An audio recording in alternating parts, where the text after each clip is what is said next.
Student, नमस्कार, सुप्रभात। आज हम इस संस्कृत व्याकरण के अंदर एक नया टॉपिक लेके आ रहे हैं, कारक। बहुत इंपॉर्टेंट टॉपिक है, 3 नंबर का अपने 10वीं बोर्ड के अंदर एक टॉपिक है। देखिए कारक क्या होता है। कारक की परिभाषा, क्रिया धनत्व मिति कारकम, यानी कि जो क्रिया को उत्पन्न करता है यानी पैदा करता है वो कारक कहा जाता है।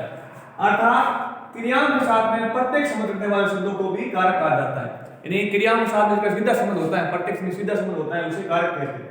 जैसे राम पुस्तकम पढ़ती, यानी यहाँ पर राम का सीधा संबंध इस क्रिया के साथ में है, यानी कि पढ़ती के साथ में। क्या करता है? राम पुस्तक को पढ़ता है। तो राम का प्रभाव और राम यहाँ पर किसको चाहता है? पुस्तक को चाहता है। तो ये एक कर्म कारक का उदाहरण है, यानी कि इसका पढ़ती के साथ में राम का सीधा संबंध है।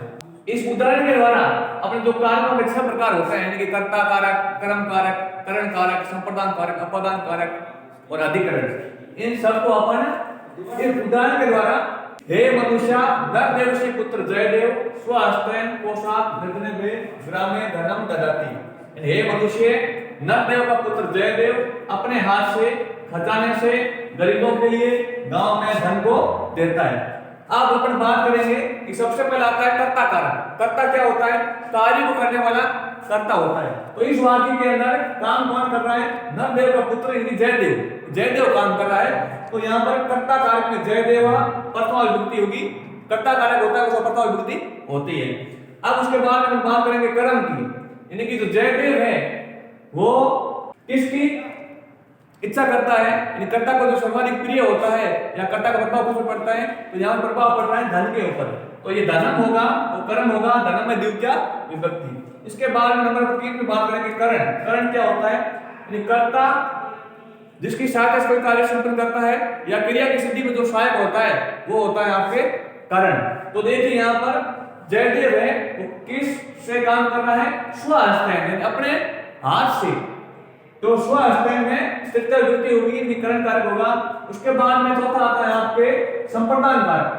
संप्रदान का मतलब क्या होता है? कर्ता किसके लिए कार्य कर रहा है या किसको कुछ देता है। यहाँ पर किसको कुछ देता है? निर्धन भय, यानी गरीबों को कुछ देता है। तो निर्धन भय में चतुर्थी विभक्ति होगी, संप्रदान होगा।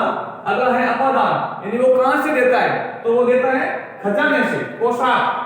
लेकिन खजाने से देता है तो अपादान हो गया पोशाक, और पोशाक में यहाँ पे पंचमी विभक्ति हो जाएगी। अब अपन बात करेंगे अंतिम कारक, अधिकरण कारक की, यानी कि जो क्रिया का जो आधार होता है वो अधिकरण होता है। अधिकरण में सप्तमी विभक्ति होती है। तो अपन बात करेंगे कि यहाँ पर वो धन को वगैरह कहाँ देता है? कि गांव में देता है। क्रिया कहाँ टिकी हुई है? गांव में टिकी हुई है। क्रिया का आधार गांव है, तो ग्राम में आपके अधिकरण होगा और अधिकरण में आपके सप्तमी विभक्ति होगी। अब अपन इसके बारे में बात करेंगे कि जो ये आपकी विभक्ति होती है, यानी कि एक होती है कारक विभक्ति और एक होती है उपपद विभक्ति। देखो कारक विभक्ति क्या होती है? जैसे मान लो आपने उदाहरण देखा, राम पुस्तकम पढ़ती, तो यह एक उदाहरण आपके कारक विभक्ति का है, क्योंकि कारक के योग से बनी है कारक विभक्ति, यानी कि इनका क्रिया के साथ में सीधा संबंध है। जबकि उपपद विभक्तियां वे विभक्तियां होती हैं जो किन्हीं शब्दों के जुड़ने से बनती है। जैसे मान लो एक उदाहरण के रूप में लेते हैं, तो ये उदाहरण है आपके विद्यालम परित वृक्षा संति। अब देखो ये विद्यालम परित वृक्षा संति, यानी विद्यालय के चारों तरफ वृक्ष है। ये वाक्य बना विद्यालम परित वृक्षा संति। अब यहाँ पर जो ये विद्यालय में द्वितीय विभक्ति हुई है, ये किस कारण हुई है? क्योंकि यहाँ पर परित शब्द आ गया, यानी परित शब्द के योग में, तो ये उपपद विभक्ति हुई।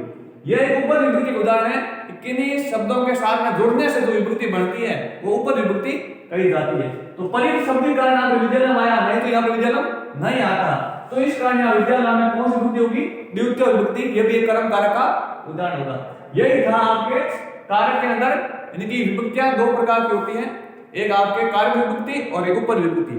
अब इन सब दोनों की तुलना करते हैं तो कारक विभक्ति बलवान होती है, यानी कारक विभक्ति को श्रेष्ठ माना गया है। कारक विभक्ति है वो श्रेष्ठ मानी जाती है। अब अपन बात करेंगे इस कारक की, एक कारक की प्रथमा विभक्ति में कर्ता कारक होता है, उनके क्या नियम होते हैं, यानी कि उपपद विभक्तियों के जो नियम पढ़ेंगे, सामान्य नियम पढ़ेंगे।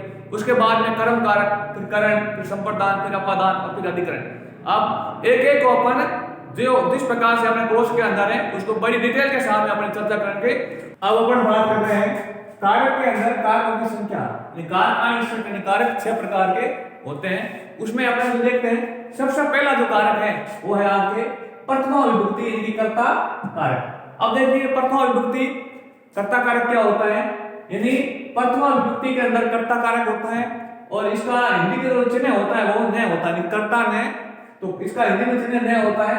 अब देखो कर्ता क्या होता है, जो क्रिया करने में स्वतंत्र होता है वो कर्ता होता है, यानी कि स्वतंत्र है कर्ता, जो क्रिया करने में स्वतंत्र होता है वो आपके कर्ता होता है। तथा उत्कर्ता में प्रथमा विभक्ति होती है, जो उत्कर्ता होता है उसमें प्रथमा विभक्ति होती है, जैसे कि रामः पढ़ति, यानी राम यहाँ पर उत्कर्ता है, इसका राम में प्रथमा विभक्ति है। अब अपन दूसरे नियम की बात करेंगे, कर्मवाच्य के क्रम में भी प्रथमा विभक्ति होती है। देखो आप सभी को पता है कि वाच्य तीन प्रकार के होते हैं, कृतवाच्य, क्रमवाच्य और भाववाच्य। अब जो क्रमवाच्य का जो क्रम होता है उनमें भी प्रथमा विभक्ति होती है, यानी कि उदाहरण है मया ग्रंथ पठ्यते, यानी यहाँ पर मया करता है क्योंकि ग्रंथ क्या है, क्रम है, और पठ्यते इसकी क्रिया है, तो ये ग्रंथ यानी यह क्रमवाच्य का क्रम है, तो इस क्रमवाच्य के क्रम में भी ग्रंथ में कौन सी विभक्ति होगी, प्रथमा विभक्ति होगी। इसके बाद में तीसरा नियम ये कहता है कि संबोधन सूत्र कहता है कि संबोधन में भी प्रथमा विभक्ति होती है, यानी जो संबोधन होता है किसी को पुकारना संबोधन बोलते हैं, तो संबोधन में भी प्रथमा विभक्ति होती है। जैसे उदाहरण के अंदर देखें आप, हे बालका युयम पुत्र गच्छत, यानी हे बालक तुम सब कहां जा रहे हो, तो मतलब हे बालका युयम पुत्र गच्छत, तो यहाँ पर बालका, इस बालका में भी प्रथमा विभक्ति है, हे बालका युयम पुत्र गच्छत, हे बालक तुम सब कहां जा रहे हो, यानी कि संबोधन में भी प्रथमा विभक्ति होती है और क्रमवाच्य क्रम में भी प्रथमा विभक्ति होती है, और जो उत्कर्ता होता है उसमें भी प्रथमा विभक्ति होती है। अब इसके बाद में अपन जो अगला नियम है उनकी ओर बढ़ते हैं। कर्ता कारक के अंदर अगले नियम क्या कहता है, प्रतिपदिकार्थ लिंग परिमाण मात्रे प्रथमा, यानी कि किसी प्रतिपादिक बोलते हैं शब्द को, उसका अर्थ बताने के लिए लिंग या परिमाण बोलते हैं नाम तोल, और वचन मात्र में भी प्रथमा विभक्ति होती है, यानी कि किसी प्रतिपादिक या लिंग या परिमाण और वचन मात्र में भी प्रथमा विभक्ति का प्रयोग किया जाता है। जैसे देखिए बलदेवः पुरुष, यानी ये एक प्रतिपादिक है, कोई संज्ञा शब्द है, तब इसके अंदर प्रथमा विभक्ति है। तटः तटी तटम, यानी ये लिंग मात्र है, तब इसमें प्रथमा विभक्ति है। लघु, ये परिमाण मात्र यानी नाप तोल का संकेत करा रहा है, नाप तोल का बोध करा रहा है, तब इसमें प्रथमा विभक्ति है। और अगला एकम द्वयम द्वय और बहुवचन, यानी वचन मात्र प्रकट करने में भी प्रथमा विभक्ति का प्रयोग किया जाता है। इसके बाद में अपन बात कर रहे हैं अगले नियम की, इति शब्द के योग में भी प्रथमा विभक्ति होती है, यानी जो इति शब्द आ जाता है, कई वाक्य के अंदर इति शब्द आ रहा है, उस इति शब्द के योग में भी आपके प्रथमा विभक्ति होती है। जैसे उदाहरण के तौर पे वयम इमम जयंत इति नामना जानीमः, यानी यहाँ पर वयम इमम जयंत इति नामना जानीमः, यहाँ पर इति शब्द आ गया है, तब इसमें जयंत में भी प्रथमा विभक्ति हो रही है, किस कारण, इति शब्द के योग में, ठीक है ना, तो इति शब्द के योग में भी प्रथमा विभक्ति होती है। अब ये जो कर्ता कारक है प्रथमा विभक्ति, यह अपना कंप्लीट हो गया है। इसके